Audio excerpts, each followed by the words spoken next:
Dark Shadows, number 18, VTR 11867, Air 12567, take one.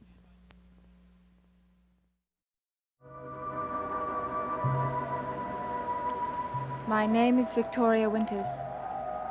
The wind howls around the walls of Collinwood, for it is a very cold night. A chill is felt inside the great house, too, for two members of the Collins family have just received a strange and terrifying piece of information.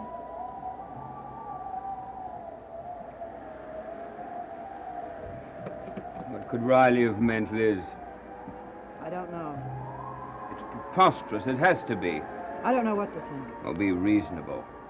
How could they identify that dead woman in Phoenix as being Laura when Laura's alive and living out here in Matthew's old cottage? I know. So they've got to be wrong. I suppose they must be. You've been behaving very strangely since that phone call. Why? For some reason, it frightened me, Oh, you're being absurd. perhaps. Well, that must be Riley now. We'll get this thing straightened out.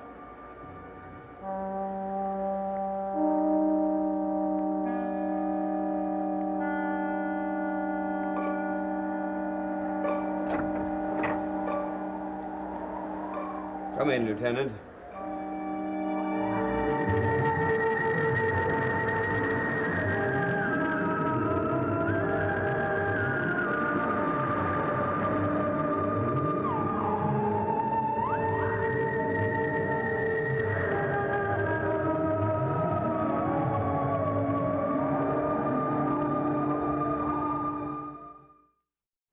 You can put your coat in there.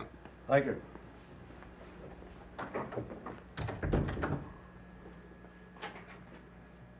Shall we step into the drawing room? All right. Hello, Lieutenant. Mrs. Stoddard? Now, what is this all about? I have some reports here I've just received from the state police in Phoenix. I want you to take a look at them. Lieutenant, I am not interested in any reports. I want to know what this nonsense is about. Roger, don't. I'll have to ask for your fullest cooperation, Mr. Collins. What do you mean? I mean that I have to follow through on these reports. I want you to look at them. Oh, all right. Anything you say, only let's get this nonsense cleared up once and for all.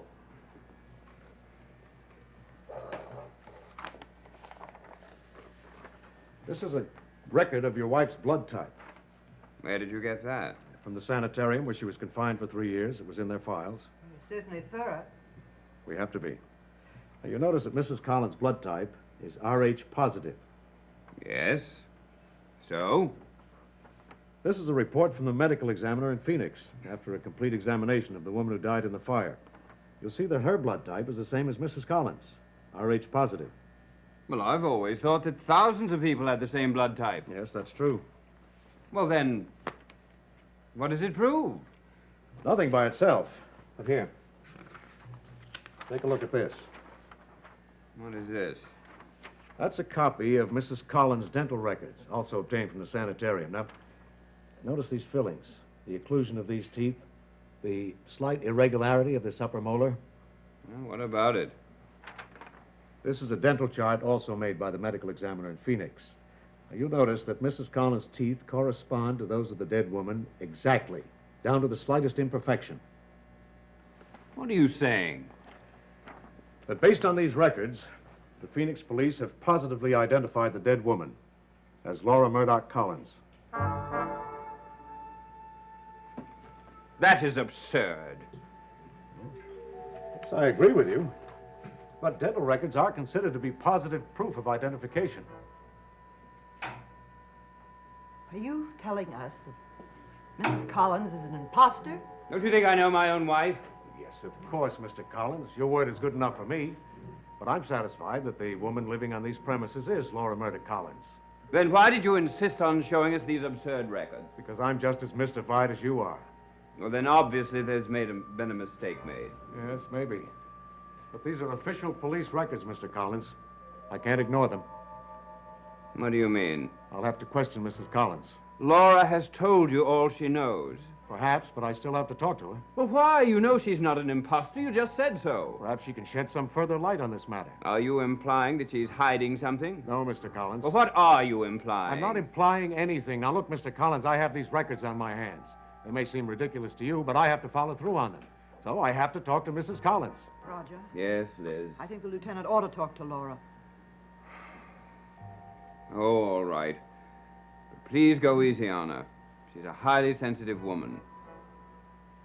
I understand that. Well, I suppose I'd better let her know you're coming down.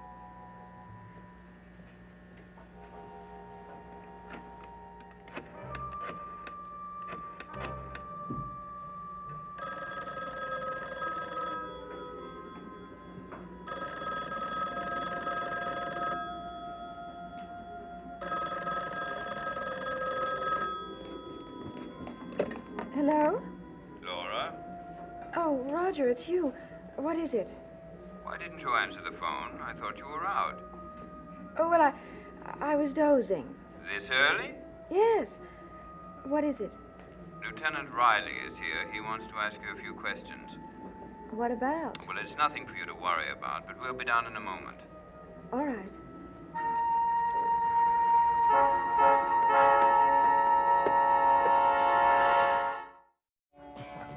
More wine? Thank you. Oh, I developed a real taste for this stuff when I was in Paris. When were you in Paris? About 4 years ago.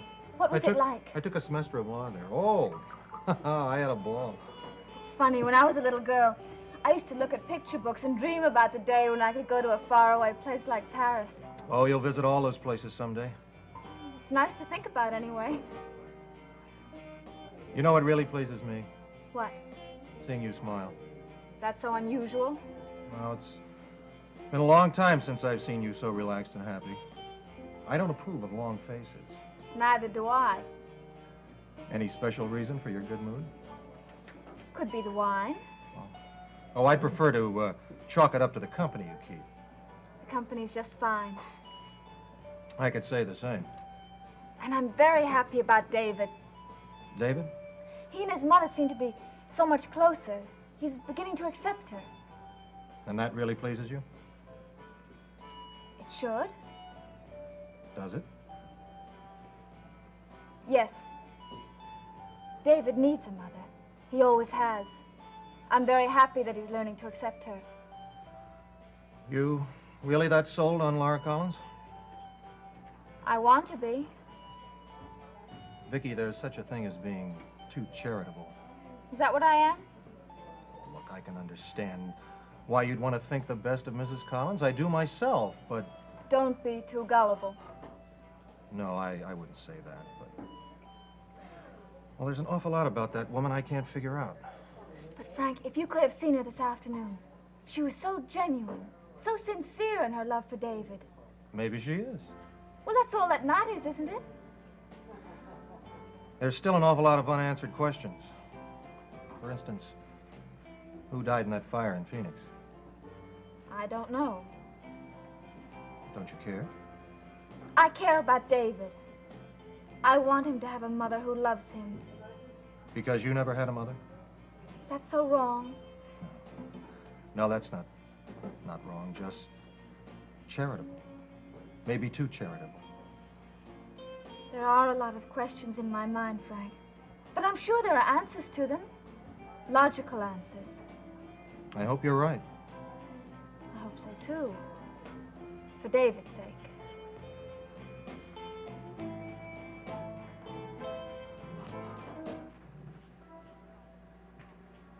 The good officer has promised not to keep you long, Laura. Oh, that's perfectly all right. What was it you wanted to ask me, Lieutenant? May I tell her? Go ahead. You tell me, Laura. How does it feel to be a dead woman? What? Lieutenant Riley has the reports of the medical officer in Phoenix. According to his brilliant findings, you died in a fire several weeks ago.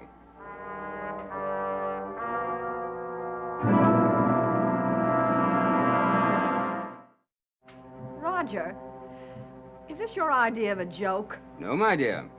The joke is on the Phoenix Police Department, and I consider it very amusing. Well, I don't. Are you losing your sense of humor? Not at all. I just don't understand any of this. Well, it's very, very simple. With their usual degree of efficiency, they've come up with a series of documents proving that you died in that fire. What documents? The floor is now yours, Lieutenant. Thank you. Here we are, Mrs. Collins. It's all here. Dental records, blood type, all the records we usually use to make identification. And what do they prove?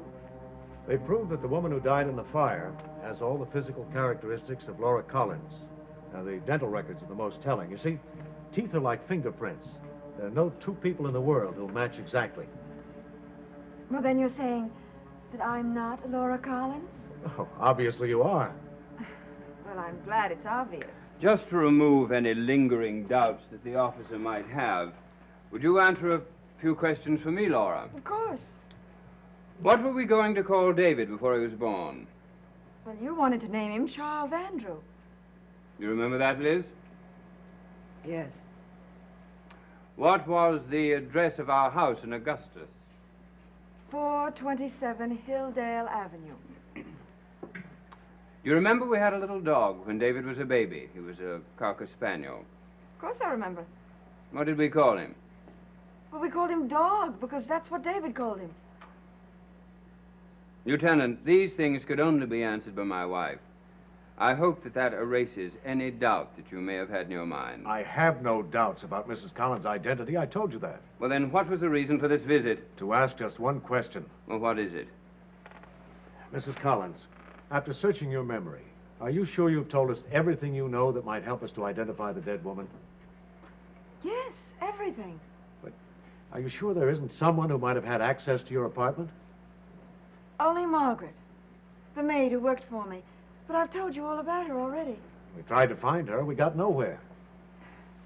Well, then, I'm afraid that I'm just as much in the dark about it as you are. I'm sorry. Is that all, Lieutenant? Well, there is one more thing. What's that? We'd appreciate it if Mrs. Collins would submit to a physical examination.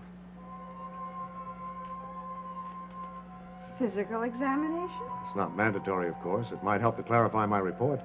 Well, Laura would be glad to cooperate, I'm sure, wouldn't you, Laura? Well, yes, of course. Why not? Can I pick you up tomorrow at your convenience? Fine. I'll phone you about it in the morning. All right. Is that all, Lieutenant? Yes, for now. Would you take the lieutenant up to the house, Liz? I want to talk to Laura for a moment. Of course. Thank you for your cooperation, Mrs. Collins. Quite welcome.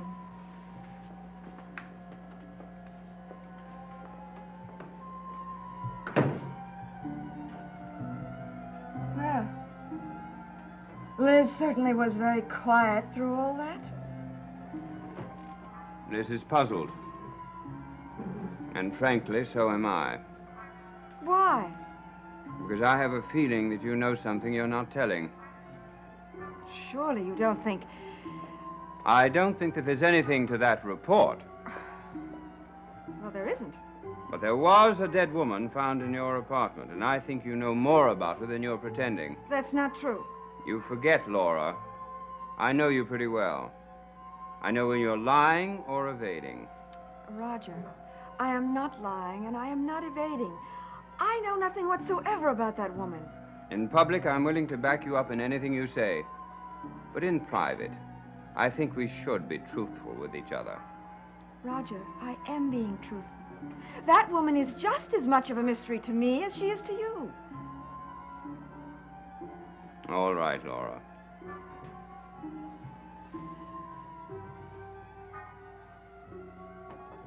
If you decide you have anything more to say to me, I'll be up at the house waiting for you.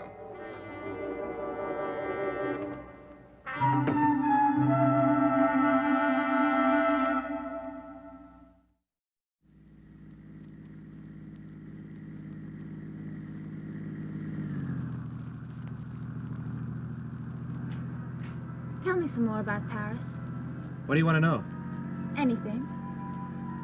Well, contrary to the usual student custom, I lived on the right bank. Had a very nice little room. Had a little garden, statues in it and all that. And the occasional company of about 100 cats that my landlady used to keep. She had more cats in one place than you've ever seen in your life. Vicky? Vicky? Vicky! You're not listening to a word I'm saying. Jasmine. What did you say? The scent of jasmine. It's everywhere. What are you talking about? I don't smell anything. Frank, turn down the next road to the right, Why? because that's where we're supposed to go. That'll take us in the wrong direction. Please do as I say. Okay.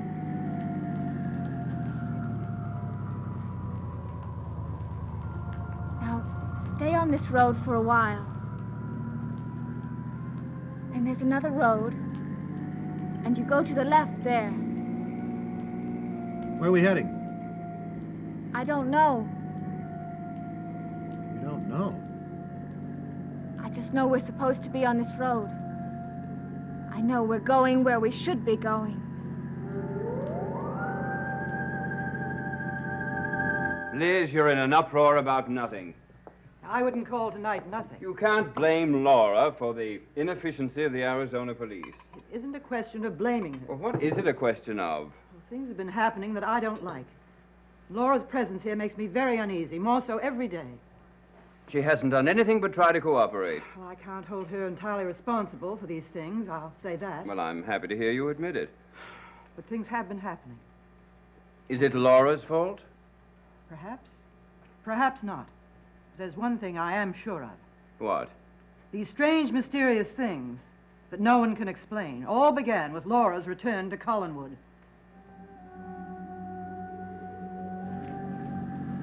Keep going straight now. I wish you'd tell me what's going on. We're almost there, Almost where? where we're supposed to be going. Vicky, we're in the middle of nowhere. Stop! Right here! Look, Vicky. Stop, please! Now!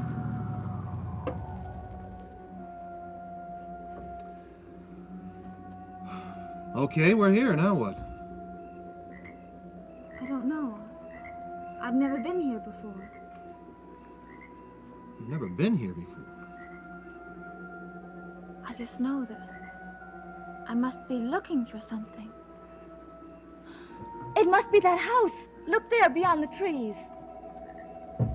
That's a strange-looking house. It looks more like a... Vicky, look there, beyond the trees. Where? Can't you see those things in back of that house? They're gravestones.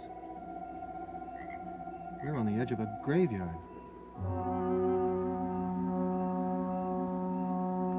Let's face it, Liz. You're determined to put the wrongs of the world at Laura's feet. That's not true. You have it in for her because you want David.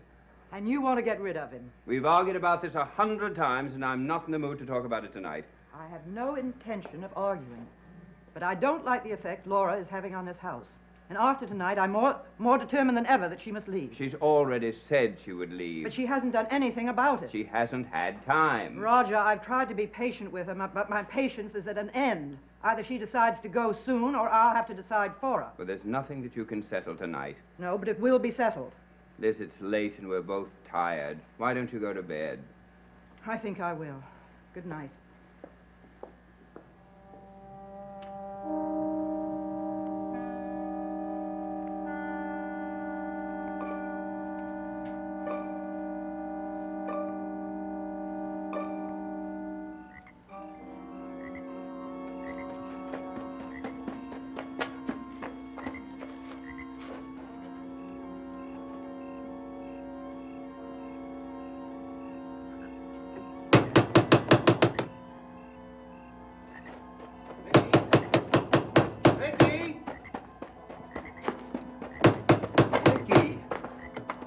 Why did you do that? Why did you jump out of the car? I didn't want to argue with you. I have to be here.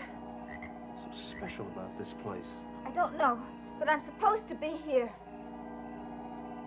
Vicky, there's nobody here. There must be. Vicky, this isn't a house. It's a chapel or something. There wouldn't be anybody here this late at night. The place is completely deserted. It can't be. Vicki, look, this is the last place in the world we want to be at this time of night. I heard footsteps. I don't hear anything. I did. Vicki, what's the matter with you? What's wrong?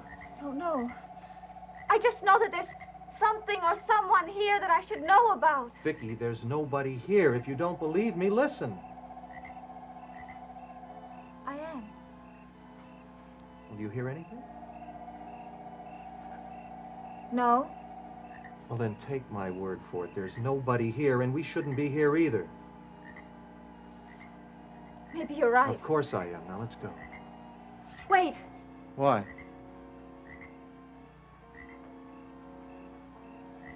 There's someone behind that door. I can feel him standing there. Vicki. Look! The doorknob!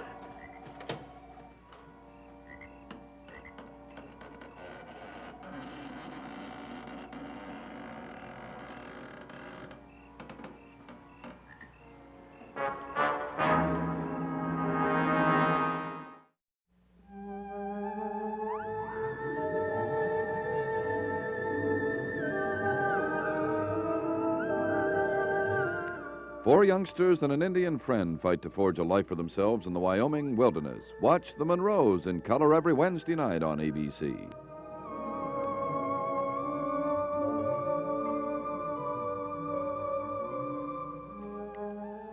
Dark Shadows is a Dan Curtis production.